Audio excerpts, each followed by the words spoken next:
Thank you. It's so nice to be here. It's like a little mini reunion. Lisa and Rob and I are three people who had the pleasure to work in old schools. But Rob and I are the only two who have had the pleasure to work with the two best English departments in the city.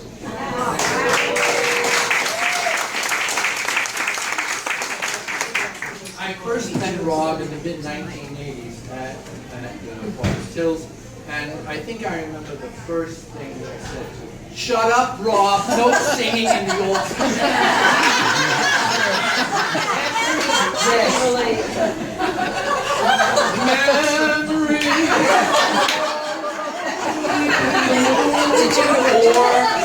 Or said, don't send somebody back to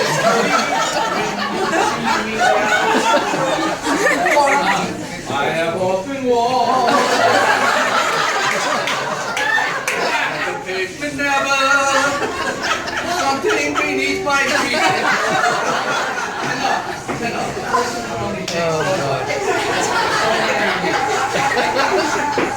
But this is the story of three retirement dinners. The first was Myra Picard. She couldn't be here tonight, but she's a good friend of Ross. Myra asked me to speak at her party, and I did so, and apparently I did a nice job because when I came back to our table, I was sitting with Tina and Roberto, and Roberto said, that was really nice. And Tina said, yeah, I enjoyed that. I hope that when I retire, you can give a speech at my retirement dinner. Roberto leans over to her and says, so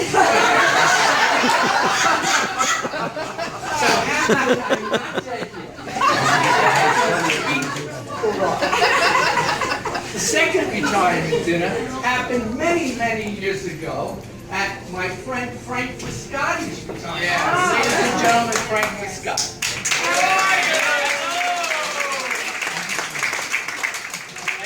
They say that in vino veritas, wine here is true. That night, I think, however, it was in gin and tonic.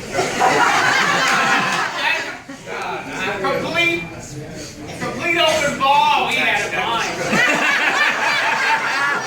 They got really stoned. Some of us got so stoned.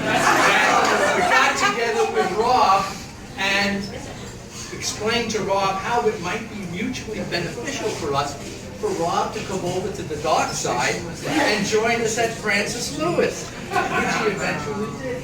I don't know what I said that night, as I said in gin and tonic. It was one of the smartest conversations I've ever had. And the third retirement dinner, of course, is here tonight.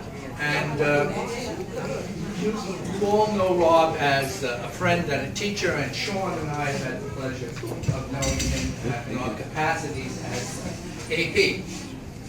And what can you say about him?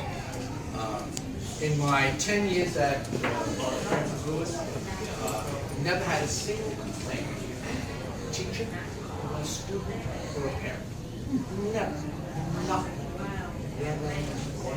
That's great. That's great. We don't really get to do that very well. He treated his students mainly patient, gentle manner, caring manner. Now, I don't know about other schools, but in the three schools I've worked in, regardless of your gender, you were always the bookroom lady. I know for sure because for several years when I was at John Jay, I was the bookroom lady. And I was referred to as the bookroom lady. And people have come to me since Rob announced his retirement, and they said, what are we going to do about the bookroom? I mean, you've got 35, 40 people always wanting their book. I must have my book first, and then I want this book, and I want that book. So Rob devised a very clever means of his little chart that he used to give out to people. You put down what books you wanted in what order. And at the very end, you would always have any questions. And I just couldn't resist. Every time he handed it out, I would write down Betty or Veronica. Or Marianne, boxers or Greece. But he never responded. Rob has also given me several great ideas during my career. Rob, when we were working at Forest Hills, I was putting together a project called Missing Pieces, which was about mythology. Rob, who has always had the great idea of using comic strips in his work, led me to do the same for mine, and that was always a big deal. So, everybody knows Rob's a great teacher, he's a great friend, and he sings well.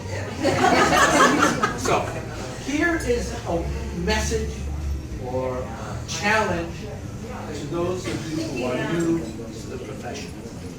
They say that an English teacher is worth his weight in gold. But if you try really, really, really hard, you can meet the gold standard and be as good as gold. Thank you.